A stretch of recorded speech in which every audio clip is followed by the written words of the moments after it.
Breaking news out of the city of Pittsburgh. TJ Watt gets some excellent news just coming out of that MRI chamber. Welcome back to Mike Drop Sports, everybody. I'm Jason. Let's talk about TJ, his injury, and what it looks like moving forward for the Pittsburgh Steelers and their star outside linebacker. TJ Watt is given some news that is best case scenario right now for TJ, and that is a grade 2 MCL sprain, which is a lot better than a grade 3, which is a complete tear of the MCL ligament, at least in my research that I've done.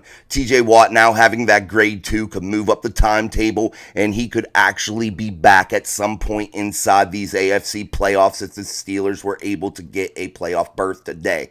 The Pittsburgh Steelers need that loss. First game up would be the Jacksonville Jaguars and the Tennessee Titans. We need the Jaguars to lose that ball game. And then in the nightcap, the Buffalo Bills take on the Miami Dolphins in South Beach. That could be a game that gets the Steelers in also with a Bills loss. Guys, this is monster news out of the city of Pittsburgh, considering you cannot afford, with an already beat-up defense, to lose a guy like outside linebacker TJ Watt. You want to have all your outside linebackers at your disposal while moving into a possible playoff scenario. We know that it's nothing official yet. We know that we aren't in the playoffs. The Steelers aren't in the playoffs just yet, but there is still hope, guys. The Pittsburgh Steelers definitely have a chance, and they are a dangerous team right now, being hot under the guidance of newfound offensive success in Mason Rudolph. He has provided this team with a big spark, and it has trickled down throughout the whole organization. Mason Rudolph's confidence and poise inside the pocket has given this team a new belief, a newfound confidence that is trickling down both offensively and defensively, and really giving this team that spark.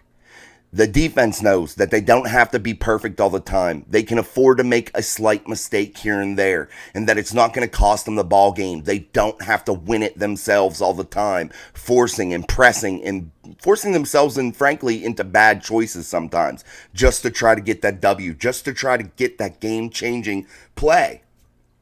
The offense now, you see the wide receivers for the Pittsburgh Steelers being more stable, being more aggressive, knowing that they have a quarterback that's able to deliver the football into tight locations, make his reads, go through his progressions, and is not going to bail out of the pocket early. The happy feet are gone, and now these wide receivers understand that week to week they could possibly be the player to eat. They know that there is a chance that Mason's coming to them with the football, and it forces these wide receivers to run routes at full speed, never take plays off, and it forces them to be team players, really, and it gives them that excitement, and it makes them confident, and that's what you want when you're dealing with these diva-type wide receivers. You saw George Pickens take a big step last night in terms of growth, with his amazing way of how he contained himself, not getting any targets in the air last night. And George Pickens was able to be a team player and support his teammates and support Deontay Johnson in what was a big game for DJ.